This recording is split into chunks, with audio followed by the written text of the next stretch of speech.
Every time you post something and wait for the likes to come in, you are handing a piece of your soul to strangers. Every time you do something great and look around to see if someone noticed, you are telling the universe that their opinion matters more than your own. Every time you change who you are to be accepted, you commit a quiet act of self-betrayal, and it is destroying you, slowly, silently, from the inside. Today, we talk about the validation trap, what it is, why every man falls into it, and how the Stoics found a way out, a way that will change how you see yourself forever. The trap was set. Before you were born, you did not choose to need validation. It was installed in you. From the moment you were born, the world began teaching you a dangerous equation. Perform well, receive love. Fail to perform, receive disappointment. Be what others want, receive acceptance. Be yourself, and risk rejection. Your parents praised you when you got good grades. Your teachers rewarded you when you followed the rules. Your friends accepted you when you laughed at the right things and agreed with the right opinions. Your first crush noticed you when you became someone she might want. And slowly, without anyone intending harm, your sense of self became dependent on external feedback. You began to exist, not from the inside out, but from the outside in. Epictetus saw this clearly. He wrote, "If you want to improve, be content to be thought foolish and stupid with regard to external things. Don't wish to seem knowledgeable. If others think well of you, distrust yourself." The man who needs to seem knowledgeable, seems successful, seems worthy, he has already lost his center. Because seeming requires an audience, and the man who needs an audience can be controlled by anyone willing to withhold applause. This is the trap. And in the modern world, the age of social media, likes, comments, follower counts, and public opinion, the trap has never been more sophisticated, more seductive, or more dangerous. The illusion of external worth. Here is what no one tells you about the validation cycle. It cannot be satisfied.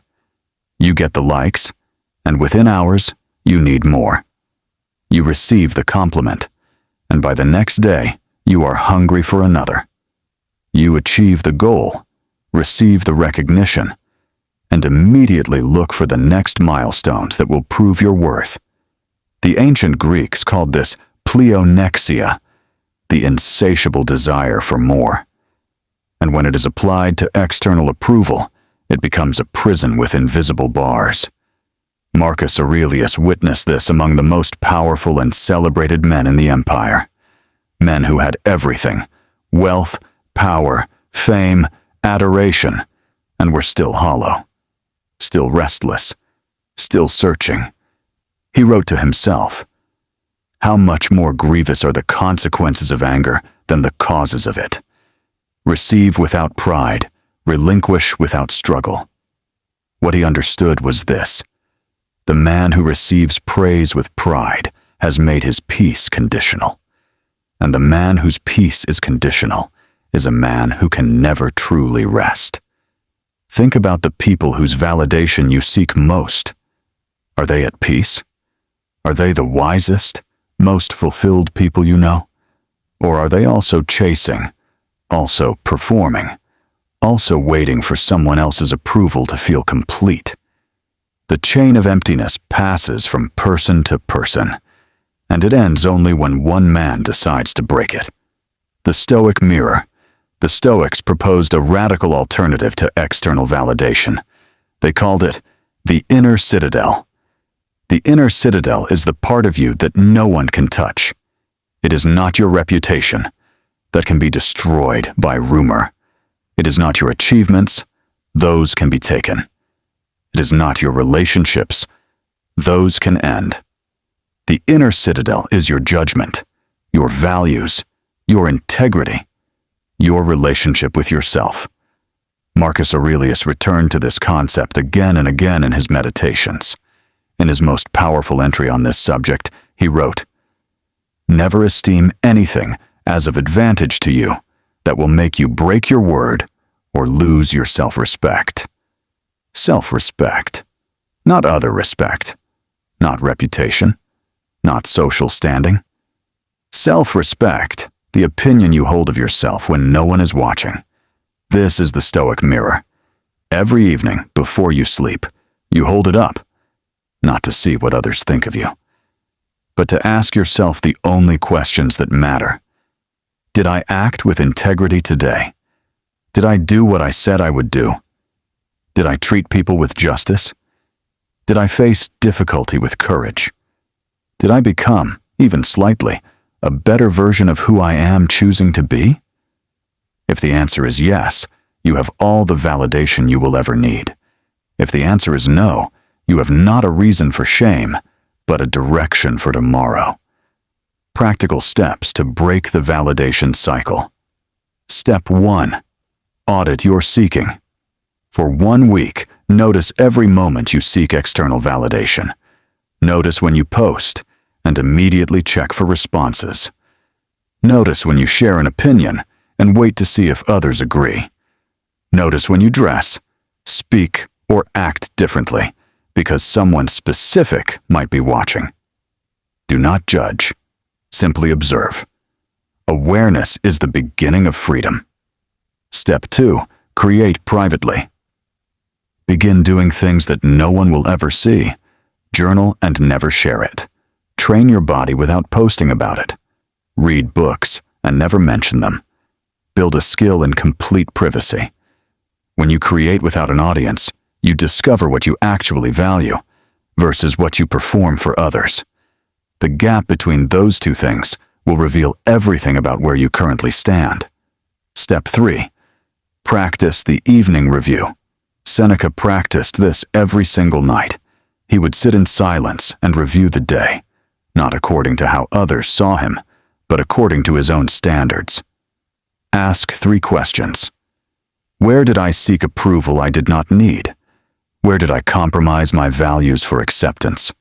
Where did I act from my own center rather than from the need for external feedback? Answer honestly. Adjust tomorrow. Step 4. Chosen discomfort. Deliberately do things that risk disapproval. State an unpopular opinion calmly.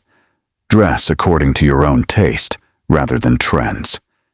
Decline invitations that do not serve you without excessive explanation. Pursue goals that others do not understand. Each small act of self-definition, each moment where you choose your own judgment over the crowd's approval, strengthens the inner citadel. The paradox of approval. Here is the great Stoic paradox about validation. The moment you stop needing approval, you become extraordinarily attractive to others. Not because you have changed your behavior to impress them, but because self-sufficiency is magnetic. A man who has built his worth internally radiates something that externally dependent men cannot fake. Genuine ease. He is not performing. He's not managing impressions. He's not watching for reactions. He's simply present, grounded, real. And in a world of performers and approval seekers, a real man is extraordinary. People trust him.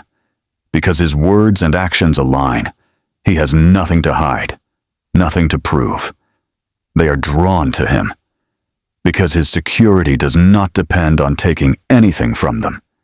They respect him because he respects himself first, and that respect is visible in every choice he makes. The vampire needs no mirror, not because he is afraid of what he might see, but because he already knows who he is. His identity does not depend on reflection. It does not depend on how others see him, describe him, define him. He is what he is, fully, completely, without apology. That is the life you are building, a life where your worth is not determined by followers or applause, or the approval of people who do not know your story. A life where you are the only mirror that matters. Stop performing. Start becoming. The man who needs nothing from the world is the man the world cannot stop thinking about.